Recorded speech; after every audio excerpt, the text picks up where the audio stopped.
हाय, तर आज आम्ही बनवणार आहोत मंचुरियन। आता श्रावण महिन्याला सुरुवात झाली आहे, तर माझ्यामुळे हे पण श्रावण महिना पाळतात आणि म्हणून मग मी त्यांच्यासाठी असं मस्त मस्त व्हेज रेसिपी बनवते, जेणेकरून त्यांना नॉनव्हेजची आठवण येणार नाही।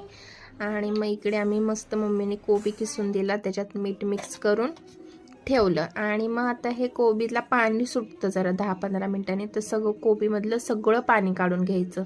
कोबीमधलं पाणी काढून घेतलं तर मंचुरियन एकदम मस्त कुरकुरीत होतात। आणि इकडे साहित्य घेतलंय सगळं, आलं लसूण पेस्ट, शेजवान चटणी, सॉस वगैरे वगैरे वगैरे।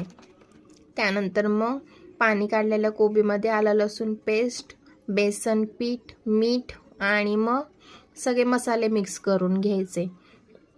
सगळे मसाले मिक्स करून मस्त त्याला एकजीव मिश्रण करून त्याचे असे छोटे छोटे बॉल्स बनवून घ्यायचे आणि मग हे बॉल्स तेल गरम झाल्यावर तेलात तळून घ्यायचे, मस्त बारीक आचेवर तळून घ्यायचे।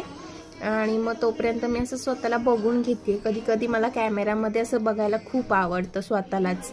आणि इकडे तेल पण तापलंय तोपर्यंत ते तेलात मी मस्त असे मंचुरियन तळून घेतलेत।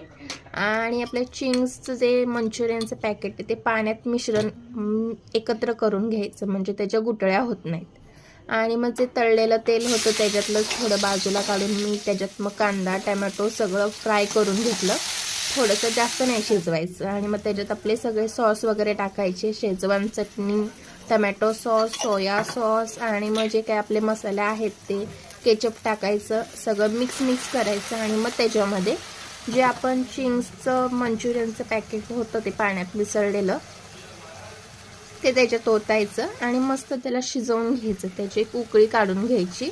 आणि मस्त असं ह्या सॉसला उकळी आल्यानंतर त्याच्यामध्ये आपण जे तळलेले मंचुरियनचे बॉल्स होते ते टाकायचे आणि जास्त नाही शिजवायचं, 1-2 मिनटंच इकडे तिकडे करायचं।